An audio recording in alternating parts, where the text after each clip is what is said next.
حالا ما نگفتین جلو دوربینتون؟ آره یکیش هم. یکی چیه؟ همین درآمد، بحث درآمدش. پزشک عمومی درآمد نداره دکتر.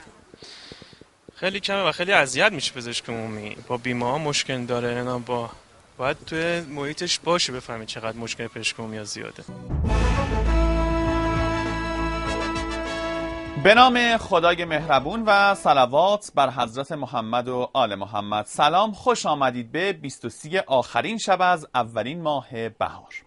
مأموریت ویژه رئیس جمهور به استانداران. افزایش بی‌رویه قیمت‌ها امروز به نشست استانداران کشور در تهران هم کشید و رئیس جمهور در صحبتاش استانداران رو مأمور کرد به کنترل بازار، به ویژه مواد غذایی نظارت ویژه‌ای داشته باشند و با بیشتر کردن بازرسی‌ها جلوی گرونی بی‌رویه رو بگیرند. نظارت بر ساخت، کیفیت و قیمت مسکن مهر هم وظیفه دیگه‌ای بود که رئیس جمهور به دوش استاندار گذاشت.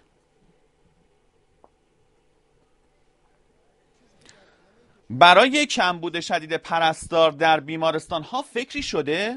رئیس سازمان نظام پرستاری که جواب امیدوار کننده‌ای در آستین داشت، از استخدام 20,000 پرستار در همین سال خبر داده. بیگی در توضیح شرایط فعلی گفته تعداد پرستارهای ما 1/3 استانداردهای جهانیه. یه مصداق از این کمبودها رو دیشب در حاشیه‌های پزشکی پخش کردیم که در بیمارستان لبافی نژاد یه بخش تعطیل و زنان مردان بیمار در یک بخش جا داده شده بودند.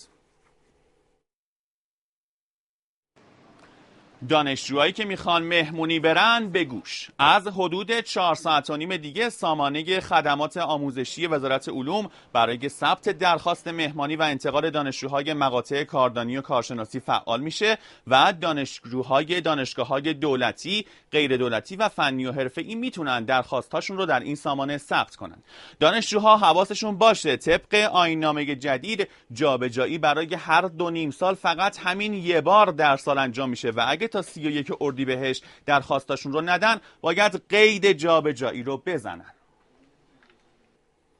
نگاهی حاشیه‌ای به آزمون دستیاری تخصصی پزشکی. افزایش دانش یا افزایش درآمد، مسئله کدام است؟ بتونیم بیشتر خدمت بکنیم. بس خدمت پولم هست. هم احساس رضایی از درآمدی هم خب خیلی فرقشون هست.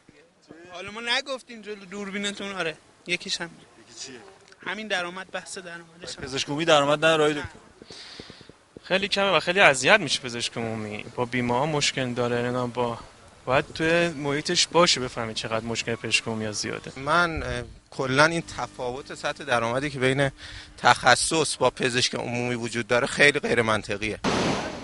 بهاری پر از خبرهای آب و هوایی. سامانه بارش‌سازی که تا دیروز در استانهای غربی خبرسازی می‌کرد حالا خودش رو به نیمه شرقی رسونده و آسمون سیستان و بلوچستان، یزد، کرمان، هرمزگان، خراسان شمالی، رضوی و جنوبی رو بارونی کرده.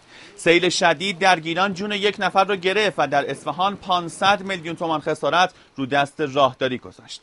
در خراسان شمالی هم نزدیک بود سیل جون 2 نفر رو بگیره که البته به خیر گذشت.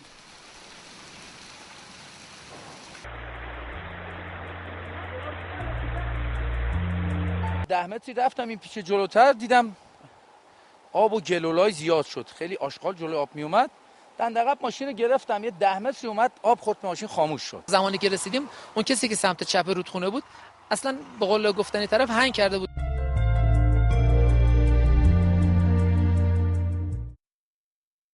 در مناطق جنوبی هم ریزگردهای عربی حسابی گرد و خاک کردند. با اینکه بوی بهار در اکثر نقاط کشورمون پیچیده، اما هنوز هم میشه زمستون رو در بعضی نقاط پیدا کرد. در منطقه دالانی شهرستان پاوه در استان کرمانشاه به بیش از 10 متر میرسد. بازگشایی راه ارتباطی و کوهستانی پاوه به مریوان طی 20 روز امروز به پایان رسید. اولتیماتومی که وزیر نفت عملی کردنش رو به نتیجه مذاکرات بغداد موکول کرد. کشورهای اروپایی در حقیقت تحریم نفت ایران را لغو نکنند که امیدواریم در نشست بغداد این اتفاق بیفته، حتما ما نفتمون به اروپا قطع خواهیم کرد. قاسمی